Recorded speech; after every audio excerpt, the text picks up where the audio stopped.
Hello, in this video I'll show you what could be one of the causes if you have a problem with the seat head restraint on your Mercedes E-Class W211.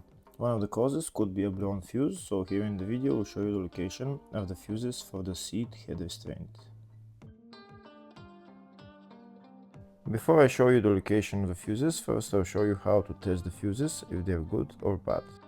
I'll show you how to test the fuses using a multimeter and a test light. First, I'll show you how to test the fuses with the test light. For this purpose, we need to turn the ignition on. This is the test light that I'm using. We need to attach the cable of the test light to battery negative or somewhere on chassis ground.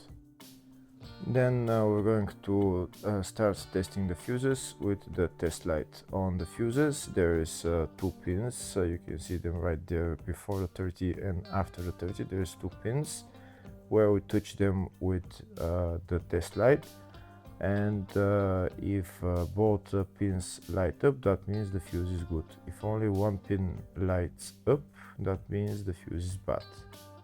Sometimes none of the pins light up, that means that there is no power going to that fuse. Next I'll show you how to test the fuses with a multimeter. This is what the fuse looks like. You can see that contact in the middle that is connecting to the two pins. This is the contact that shows if the fuse is good or bad. If the contact is burnt, that means the fuse is bad. If it's if it's connected, that means it's good.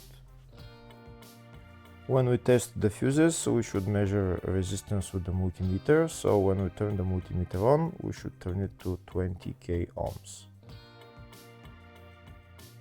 When measuring the fuses, the resistance should be very close to zero. We'll start now testing each fuse.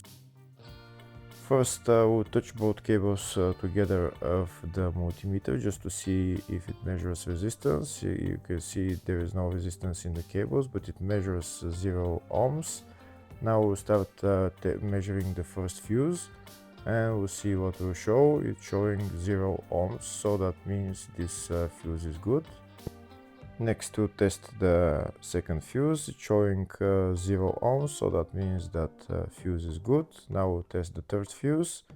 Third fuse is also showing 0 ohms, so that means that fuse is also good. Next, we'll test the fourth fuse, and it doesn't show 0 ohms, it says 0L, which means open circuit. That means that fuse should be bad. Now we'll see what the condition of the fuse is visually. We can see that contact in the middle that's connecting to the two pins is broken, so that's why it's showing open circuit. That means the fuse is bad, so it needs to be replaced.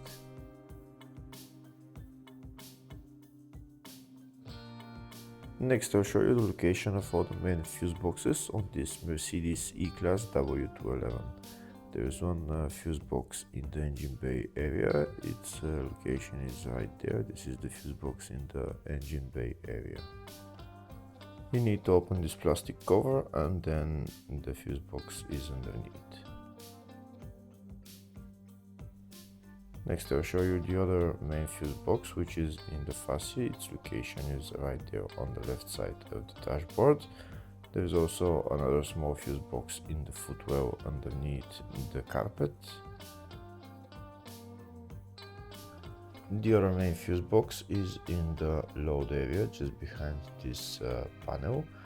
I need to pull this out, and this is the other main fuse box. There is also another small fuse box in the spare wheel well. Next, I'll show you the diagrams of all the fuse boxes on this Mercedes E-Class W211.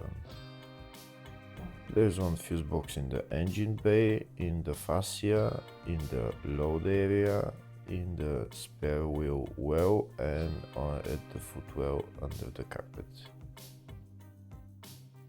Next, we'll show you the location of the fuses for the seat head restraint on this Mercedes E-Class W211. One of the fuses is located in the engine bay fuse box, and it's fuse F49, which is right there. second fuse is located in the fascia fuse box, and the location of the fuse is F38, which is right there. Hopefully the video was helpful. Please like and comment on the video and subscribe to the channel. Thank you.